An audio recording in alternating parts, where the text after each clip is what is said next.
মানুষ ভোট দিতে চায়, এমনটাই মন্তব্য করেছেন মোস্তফা জামান। মৌলিক সংস্কারে ঐক্যমত্য অনেক দূর, বলেছেন আক্তার হোসেন। একজন উপদেষ্টা নিজের স্বার্থ সিদ্ধির জন্য মুরাদনগরে ক্ষমতার অপব্যবহার করে যাচ্ছেন। যুদ্ধবিরতির আলোচনায় বাধা হয়ে দাঁড়াচ্ছে নেতানিয়াহু, অভিযোগ হামাসের। এতক্ষণ শুনছিলেন সংবাদ শিরোনাম, এবারে বিস্তারিত। ঢাকা মহানগর উত্তর বিএনপির সদস্য সচিব মোস্তফা জামান বলেছেন, মানুষ এখন ভোট দিতে চায়, জনগণ তাদের ভোটাধিকার ফিরে পেতে চায়। জনগণের ভোটাধিকার নিশ্চিত করতে আমাদের সকলকে ঐক্যবদ্ধভাবে কাজ করতে হবে। রবিবার পল্লবী থানা ও রূপনগর থানা বিএনপির উদ্যোগে আয়োজিত সদস্য ফোরাম বিতরণ ও নবায়ন কর্মসূচির দুটি পৃথক অনুষ্ঠানে প্রধান বক্তার বক্তব্যে তিনি এসব কথা বলেন। মোস্তফা জামান বলেন, বিএনপি একটি গণতান্ত্রিক দল, আমরা সবাইকে নিয়ে ঐক্যবদ্ধ হয়ে কাজ করতে চাই।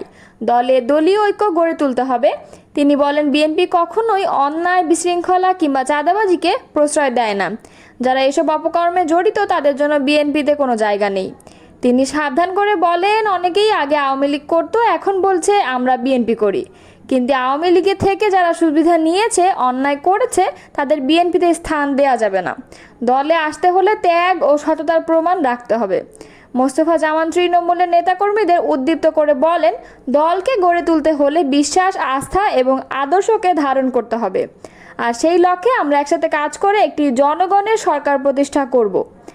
অনুষ্ঠানে প্রধান অতিথির বক্তব্য রাখেন ঢাকা মহানগর উত্তর বিএনপির আহ্বায়ক ও কেন্দ্রীয় ক্রীড়া বিষয়ক সম্পাদক আমিনুল হক। এছাড়াও মহানগর উত্তর বিএনপি ও বিভিন্ন থানা বিএনপির নেতৃবৃন্দ উপস্থিত ছিলেন। মৌলিক সংস্কার থেকে ঐকমত্য কমিশনের আলোচনায় এখনও অনেক দূরে থাকতে হয়েছে বলে জানিয়েছেন জাতীয় নাগরিক পার্টির সদস্য সচিব আক্তার হোসেন।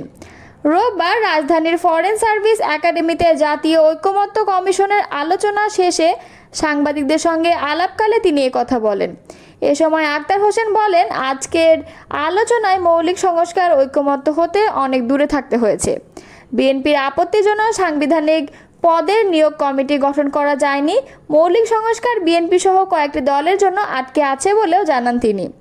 ঐকমত্য কমিশনের নমনীয়তার বিষয় তুলে শঙ্কা জানিয়ে তিনি আরও বলেন, ঐকমত্য কমিশনের প্রচেষ্টাকে স্বাগত জানাতে হয়, কিন্তু এই প্রচেষ্টা যে কতটা নমনীয়তার জায়গায় পর্যবসিত হয়েছে সে বিষয়টা আমাদের আশঙ্কায় ফেলেছে। আমরা দেখেছি যে বিষয়গুলো এখানে মৌলিক সংস্কারের ভিত্তি হিসেবে উপস্থাপিত হয়েছে, সেই বিষয়গুলোতে কেউ কোড আনকোড বিএনপি বা তার সঙ্গে আরও কয়েকটি দলের দ্বিমত পোষণ করেছে।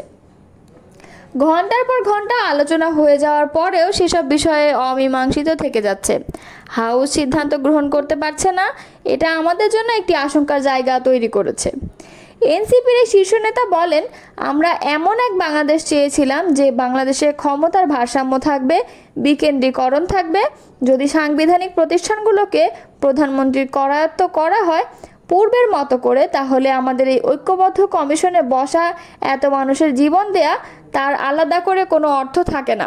তিনি আরও বলেন, আমরা খুব স্পষ্ট করে বলছি যে উচ্চকক্ষ অবশ্যই সংবিধান সংশোধনের জন্য আমরা বলেছি, নিম্ন কক্ষেও সেখানে 2/3 মেজরিটি লাগবে, উচ্চ কক্ষেও 2/3 মেজরিটি লাগবে এবং সংবিধানের মৌলিক কিছু বিষয়বস্তু আছে।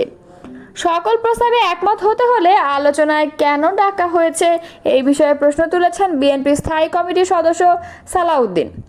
রোববার ফরেন সার্ভিস একাডেমিতে জাতীয় ঐকমত্য কমিশনের বৈঠক শেষে সাংবাদিকদের প্রশ্নের জবাবে তিনি কথা বলেন। এ সময় বিএনপি স্থায়ী কমিটির সদস্য সালাউদ্দিন আহমদ বলেছেন, ঐকমত্য কমিশনের আমাদের একটি শর্ত ছিল যে এনসিসি মতো বা সাংবিধানিক নিয়োগ কমিটির মতো কোনো বিষয় এখানে থাকলে আমরা সেই বিবেচনাটা আগের প্রস্তাব অনুসারে যেতে হবে আমাদেরকে। সেই বিষয়ে আমরা একমত হয়েছি। রাষ্ট্রপতি নির্বাচন ক্ষেত্রে আমরা গোপন ব্যালটের মাধ্যমে স্বাধীনভাবে এমপিরা ভোট দিতে পারবে, সেই বিষয়ে একমত হয়েছি। তো ঐক্যমত্য তো পোষণ হচ্ছে। এখন যদি জাতীয় ঐক্যমত্য কমিশনের সকল প্রস্তাবে আমাদের 100% একমত হতে বলে, তাহলে আলোচনার জন্য ডাকা হলো কেন? কুমিল্লা জেলার মুরাদনগর উপজেলায় হিন্দু ধর্মাবলম্বী এক প্রবাসী স্ত্রীকে নির্যাতনের ঘটনায় গভীর উদ্বেগ প্রকাশ করেছেন বিএনপির মহাসচিব মির্জা ফখরুল ইসলাম আলমগীর। আজ রোববার এক বিবৃতিতে তিনি বলেছেন, একজন উপদেষ্টা নিজের স্বার্থসিদ্ধির জন্য মুরাদনগরে ক্রমাগত ক্ষমতার অপব্যবহার করে যাচ্ছেন। বিএনপির মহাসচিব মির্জা ফখরুল ইসলাম বলেন, হিন্দু ধর্মাবলম্বী এক নারীকে শ্লীলতাহানির ও নির্যাতনের এক নির্মম কলঙ্কজনক ঘৃণ্য ঘটনা ঘটেছে। এমন বর্বরচিত ঘটনা দেশের মানুষকে ব্যথিত ও মর্মাহত করেছে। অথচ একটি কুচক্রী মহল এই কাপুরুষোচিত ন্যাক্কারজনক ঘটনাকে রাজনৈতিকভাবে ভিন্ন খাতে প্রবাহিত করার এক গভীর চক্রান্তে লিপ্ত হয়েছে। ফ্যাসিবাদী আমলের মতো নিজেরাই সংখ্যালঘুদের ঘরবাড়ি দখল করে ও নির্যাতন করে অন্যের ঘাড়ে দোষ চাপানোর ধারাবাহিকতা এখনও চলছে।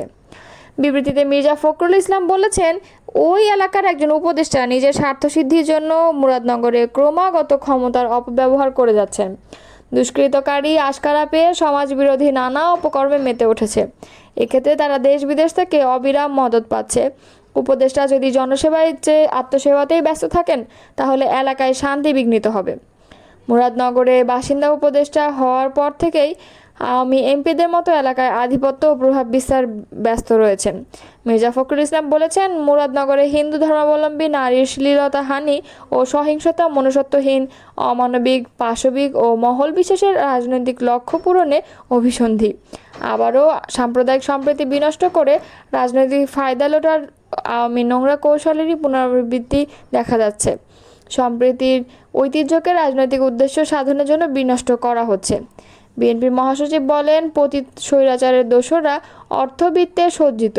নারী নির্যাতন সহ সহিংস সন্ত্রাসের ঘটনায় উদরপিণ্ডি বুধর ঘাড়ে চাপিয়ে বিএনপির ভাবমূর্তি নষ্ট করার জন্য তারা অতৎপরতায় লিপ্ত হয়েছে।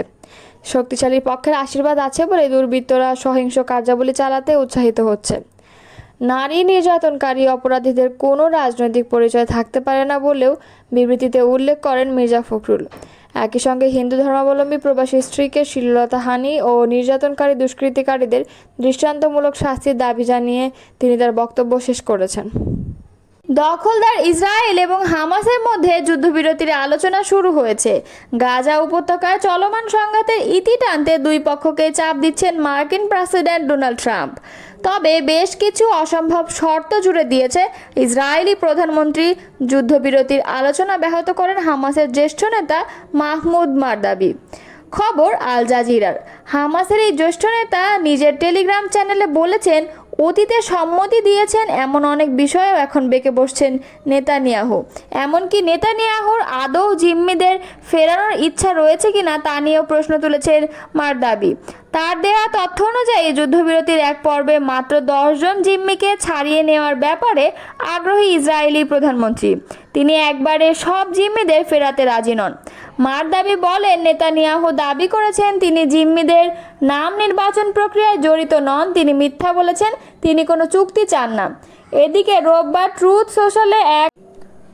সোশ্যালে পরোক্ষভাবে ইসরায়েলকে যুদ্ধবিরতিতে সম্মত হওয়ার আহ্বান জানিয়েছেন তিনি লিখেছেন, গাজায় চুক্তি করুন, জিম্মিদের ফিরিয়ে আনুন।